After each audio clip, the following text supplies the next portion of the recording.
What the hell happened to Prince of Persia? I mean, I guess it'd be easy just to say that it was replaced by Assassin's Creed. And to be fair, I'm a pretty big ass Creed fan. But Prince of Persia: The Sands of Time made me excited to play video games, something that I rarely feel to that extent these days. I played the shit out of that trilogy of games on my PlayStation 2. I even played the crappy movie tie-in that came out in 2010 that basically guaranteed I'd never see a proper sequel to Prince of Persia 2008. And let's talk about it. Prince of Persia 2008 is an incredibly underrated game that was an absolute joy to play. The banter between the main characters and the fantastic performances by Nolan North and Kerry Walgren exceeded all of my expectations. It was one of the first times that I can remember being genuinely impressed by the virtual relationship between video game characters. Sure, it had its share of problems, but it was a direction that I would have loved to see the franchise take. Unfortunately, it doesn't seem like that's ever going to happen. It's clear that the Sands of Time trilogy are the games that most people actually look back on, which is evident by the fact that Disney made a movie based on them, and seriously, that game tie-in was really shitty. Jake Gyllenhaal wouldn't have been my first pick to play the prince, or any prince, let alone a prince who happens to be of Persia, but it wasn't horrible.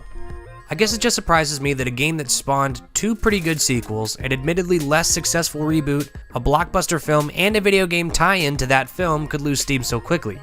I guess 4 years isn't particularly crazy, especially considering the amount of time Ubisoft's willing to ignore Rainbow Six, but we haven't heard anything. Mostly. In 2012, images leaked for a game that was speculated as being for a new Prince of Persia title, but eventually ended up being for a cancelled project called Osiris. Then in 2013, the CEO of Ubisoft Montreal claimed that the franchise was put on pause and said, "As soon as we have something to show, we will." No more than a few months later, when asked about the future of dormant franchises, Elaine Corey from Ubisoft responded, "It'll happen when we feel it is ready, when the creators have brought something interesting. That's the case for all our franchises. They're cooking. Some are cooking longer than others, but they're cooking." This may seem like something to be happy about, but don't forget that Beyond Good and Evil 2 has been in production since 2007, and it's been cooking ever since. I understand that Prince of Persia probably isn't a priority over at Ubisoft with the success of the Prince of Persia-inspired Assassin's Creed series, but it's just not the same. Ubisoft is kicking ass right now, and is responsible for some of the most anticipated games of the year. While Watch Dogs definitely shit the bed, I still can't wait to play Assassin's Creed Unity and The Crew.